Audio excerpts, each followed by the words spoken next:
Earl and his gang brutally torture Peter until he finally succumbs to their demands. What is the task that Earl and his group are forcing Peter to do, and how will it impact Quinn? How will Quinn's understanding of Vordon's skills and experience with Power Fighter impact his own approach to training and combat?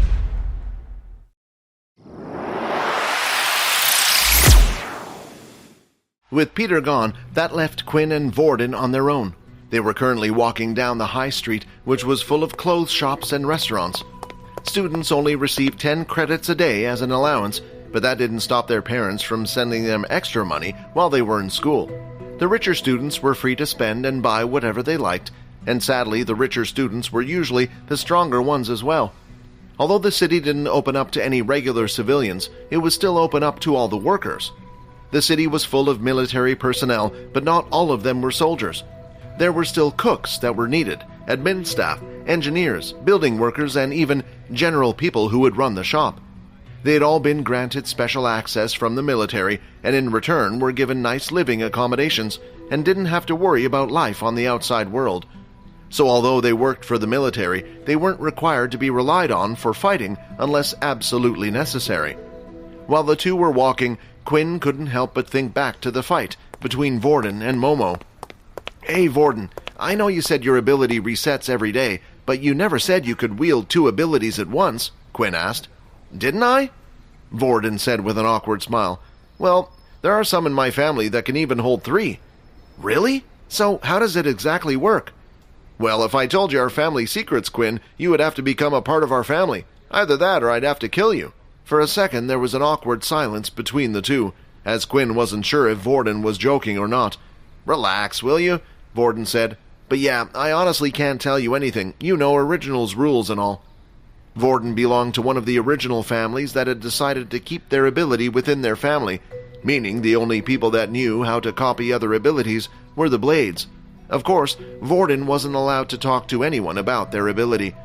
"Yeah, sorry about that, but if you don't mind me asking, if you copy an ability you've never received before, how are you able to fight with them so well?" "Let me show you something," Vordon said. The two of them continued to walk down the high street, which was filled with shops, until Vordon eventually stopped just outside a game store. The two of them headed inside, and there were all types of games filled on the shelves. At the very back of the shop was a VR pod for people to test out before they bought anything. Just like everything else, even the gaming technology had improved significantly after the war. Then Vordon pointed at the VR capsule. "You see that thing? I grew up playing on that." "What?" Quinn thought. But then Quinn remembered Leo mentioning something about a VR game that was popular between students. He said if he wanted to get fighting experience, it would be good if he played a certain game. Is this what he was talking about? "There's a popular game played in the outside world and within the military schools called Power Fighter. The game is simple. It gives you an open, empty room and the two of you fight until one loses. Although it sounds simple, the game itself is used to help people train. The VR capsule can record all attributes of your body. Anything you do in the real world, you can do in the game. The only thing that it can't do is record your ability." Vordon then walked up to the capsule and touched the front of the capsule where there was a round ring. A holographic display appeared with the game's setting on top. Vordon then placed his hand on the holographic display and a notification sound was heard. "Welcome, user ID VB copy," the machine said. As Vordon logged into the game, his user ID's information could be seen, along with a dummy model of his fighter, which looked nothing like Vordon. It displayed the total number of fights Vordon had, and how many wins and losses. Although Vordon quickly went from that screen on to another, too quick for Quinn to see anything. Then, Vordon was suddenly on an ability tab. The list seemed almost endless. "Wait, I thought you said the game couldn't record your ability," Quinn asked. "It can't, but so the game was even more realistic, and so it could be used as a training tool, it uploads into its database every ability that is shared out there in the world that we know today. Of course, only the ones that are made public. So original abilities and abilities that have yet to be discovered aren't on this list, including my own. However, I can select any ability I want. Even if I can't perform it in the real world, I can practice with it in the game." Quinn finally understood how Vordon was able to become well adverse with multiple different abilities. This was something that would only greatly benefit someone like him, who was able to use whatever ability he wished. Most people who were playing the game would want to get stronger and better at using their abilities. That meant they would usually only select their own ability, which was the point of selecting something that you could never use in the real world unless you just wanted to have the experience. The game is actually very popular with the other military schools, Vordon continued to explain. So much so that the military has designed its own servers so it only connects to other schools, but you can also just play with the outside world as well. Before you enter the game, you can even input your power level. This way it will match you with those people around the same level. People can lie about their level, but those types of people will never get better at fighting, bullying those weaker than them all the time. Quinn then walked up to the capsule and started to inspect it. It sounded amazing and was exactly what Quinn needed. This way he was able to practice against other students without others realizing it was him. Then, when Quinn lifted up the tag on it, there were more zeros on the thing than he had ever seen before. There was no way he could afford such a thing. Maybe some of the other students who could be sent credits from their family, but not Quinn. Vordon started to laugh.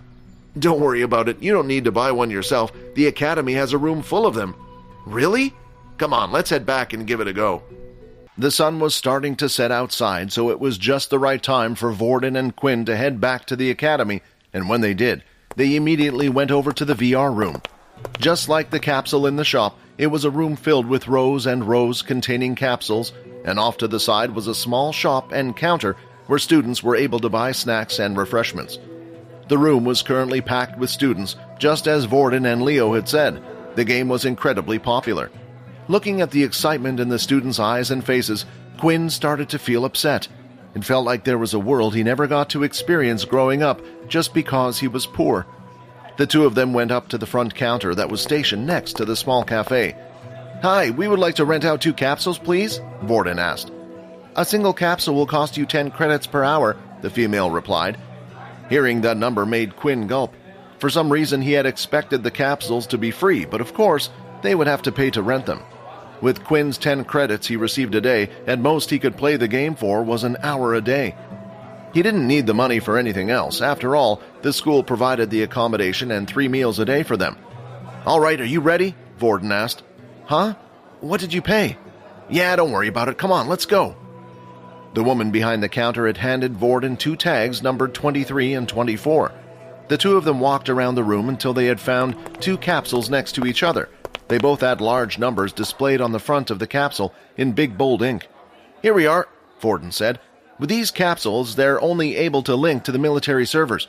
You can find with others from the schools, but you won't be able to connect it to the normal servers. You will need to buy your own capsule for that. When you log into the game, you can play as a guest for now, and just search for the ID VB copy and join my room when you can." With that, the two of them slowly climbed into the VR capsule.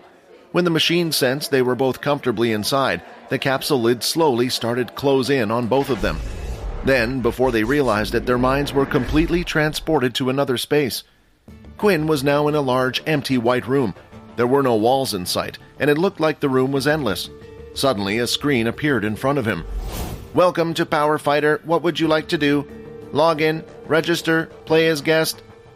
As Vordon had suggested for now, Quinn decided to play as a guest. Then he went on through the system and started to search for Vordon's gamer ID. Once he had selected to join the person's room, he patiently waited for Vordon to accept. "Room invite accepted. Transporting in 3, 2, 1. Then, in an instant, Quinn had been transported to another empty white space room. Only this time, Vordon was there as well, but Vordon didn't look like himself. He looked like a completely different person. Both his hands had been wrapped in bandages, and on his face, he wore a scarf. He looked like an ancient ninja. Vordon, is that you?" "Oh, sorry," Vordon said, and the next second he looked like the ordinary Vordon at school. "What was that?" Quinn asked. "That, the game allows you to customize your character, so you can make it look like whatever you want. The clothes I was wearing, a type of skin, although they cost credits, so I wouldn't worry about that." The sound of the game was just getting even better for Quinn. Allowing the users to create a character to be used in the game meant that no one would know it was him unless they knew his username. "Do you want to watch me play a few games so you know how the game works?" Vordon asked. "Sure." Vordon then created a party, where Quinn was able to spectate. Suddenly, in the white space, 4 stands appeared forming an arena-like shape, and Quinn was teleported to the seating area in one of the stands. The game tried its best even for spectators to make it feel like the real thing. Once Quinn was comfortably seated, Vordon went to search for a match. Vordon selected the power level of 2. This way, he would only be matched up with level 2s. There was also a quick match option where it would match you with anyone who had selected the same option regardless of power level. The ability he currently had his character set to was Earth. He chose this because Vordon himself had been trying to learn the Earth ability better, so that way when Peter got stronger with it, Vordon would be able to help him use it. When an opponent was found, he too was teleported into space where Vordon stood. The two of them started out on the opposite side of the room, then Quinn could see a big countdown appear over the arena. When the countdown reaches 0, the match immediately began. Vordon was going up against another Earth user. Earth users were the most common ability to be found. The match didn't last long though, as it was clear that Vordon had the greater experience when it came to fighting. The match had only lasted a total of 5 minutes, but while watching the game, Quinn started to figure out how it worked. Above each player's head was a health bar, but there was no way to show how much health each player had.